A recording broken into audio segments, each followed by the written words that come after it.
Well, thinking of science for the global good, there's a lot to be optimistic about. And if we look at why is life better today than 100 years ago, science has played such a major role in that. And infectious disease everywhere in the world is less of a burden, substantially less of a burden, than it was everywhere in the world 100 years ago.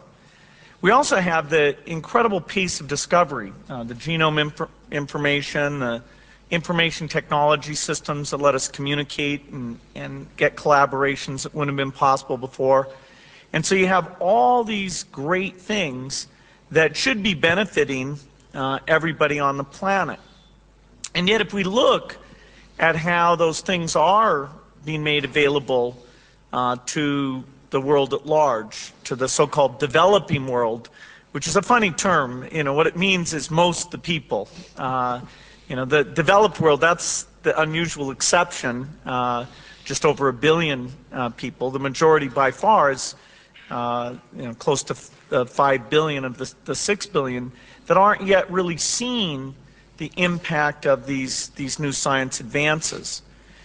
You know, thinking of it even in political terms, in the previous panel I talked about hard power and soft power, and the idea that are the richer countries, particularly the US, mapping these advances to show the world at large that things really are getting a lot better, the opportunities will be more equalized in the future than they are today.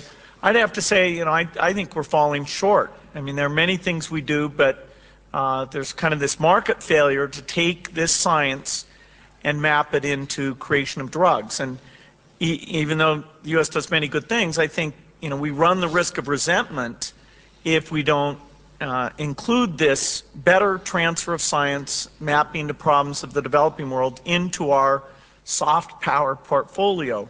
One initiative that the Bill and Melinda Gates Foundation is taking is creating what we call the grand challenges in global health. And this will assemble a lot of top scientists from around the world to actually write down what are the things that, like preventing mosquitoes from being a vector for malaria and other diseases, or getting vaccines out without having to keep them in cold all along the way, which that's a huge problem. If vaccines could be delivered without having to stay cold, the ability to get coverage and new vaccines in would be night and day. So the idea is to write down some challenges, almost like Hilbert did in the field of mathematics in 1900, that sort of got all the young brains thinking, okay, if I can solve that problem, I'm really making a huge contribution. And it drew in people even from outside mathematics who thought they could do these things. Well, here it's not just biologists we want to challenge. People who understand packaging technologies or nanotechnologies might be the people who combine up with biologists to get these things done. So, a lot more can do. I hope this grand challenge thing, which is just a start, it's a $200 million grant, will help drive that forward. And I also hope that some kind of consensus about overseas development aid and needing to be more generous on that can emerge. The best thing that, if you talk about really poor countries, the idea that bringing rich two-way communications should be a high priority there, that just doesn't bear out in reality. If you want to get the population growth down, if you want to get the sustainability of agricultural development that leads to other things, you've got to improve health. Health is the leading indicator for lowering the population growth and getting the agricultural surplus that leads to all other things. I think science does have a lot to offer, but I think I would agree with Bruce that business as usual is not going to be the way to get this done. Now, we are, after all, enjoying in the scientific world a remarkable revolution in capabilities. Genomics is perhaps the most visible part of that revolution, but there are other attached revolutions to it that are also happening simultaneously that empower us to unravel problems that previously were just outside of our grasp. After all, we now have the complete DNA sequence of our own instruction book, the human genome, sitting in public databases. It has been in a draft form for the last 2 years. It will be finished in this coming April.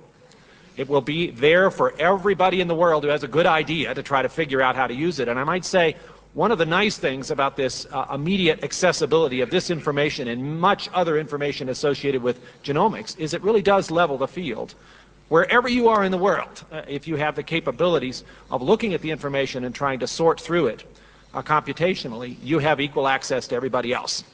The trend very much now is to recognize that a lot of very basic information, particularly genomic information, is best serving the scientific community and the world at large if it's placed in the public domain. And I can cite you several examples of public-private partnerships where the private sector has put their own funds into such efforts with the understanding that the information would be placed in public databases with absolutely no restrictions on its use. So I think we are seeing a shifting away from an unfortunate trend that perhaps was dominating the scene a decade or even 5 years ago towards a recognition that basic science information ought to be out there for anybody with a good idea to begin to use it. And I would like to say that I think the international flavor that has characterized the Human Genome Project, which was after all carried out by 6 countries and 20 different laboratories, and very much believed in the importance of that kind of wide accessibility, has played some role in changing the dynamics in the favor of openness. That is another issue we have to discuss, is a skill upgradation. This is what we are saying, simple skills building, so many problems we can sort it out, but that also is a problem in developing countries. Even there is a vast differentiation. Mr. Bruce, as you rightly mentioned in one of your conference, that is the Budapest conference, you made it very clear. Inter-academy center has to be proposed so that the bridge between rich and poor nations, developing nations, and also within the nation, rich and poor, how to bridge this gap. This is the biggest challenge for all of us.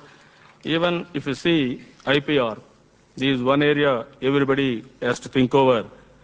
All developed nations are very rich in knowledge, science, technology. Thereby, you are having control on IPR. For every product, there is a cost price and also IPR price. Now we have to think more and more IPR. Because of that, more and more companies are having monopoly on knowledge. Then naturally, you are depriving this knowledge or science and technology for the developing countries. Is there any way to treat developing countries differently so this knowledge and technology will reach them, so that this bridge will be further narrowed? I think we all know the figures, but they kind of bear repeating. 1.2 billion on less than $1 a day, 3 billion on less than $2 a day. And attached with that is an enormously useful population. Currently, the United States is exactly twice the size of Pakistan, 282 million to 141. But Pakistan has more under 18-year-olds than the United States, 75 to 71 million.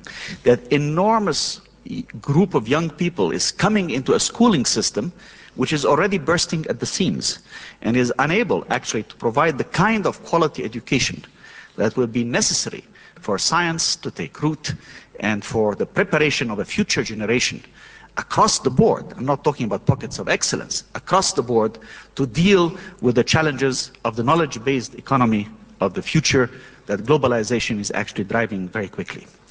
There is a fundamental issue, which is the issue of copyright on information. And today we have the tools to create the digital libraries of tomorrow. In other words, a total scientific library that is put online and is available to research scientists in developing countries everywhere. We need to overcome some obstacles in that, but I believe that this is feasible.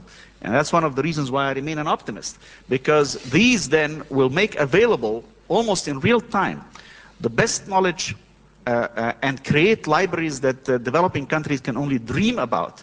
And that's how you will strengthen those institutions in many developing countries. Science itself, the knowledge is morally neutral. The second law of thermodynamics, the fact that HIV causes AIDS, these are morally neutral statements. But the knowledge is a two-edged sword. The understanding of nuclear fission can be used for nuclear energy, or it can be used to make weapons.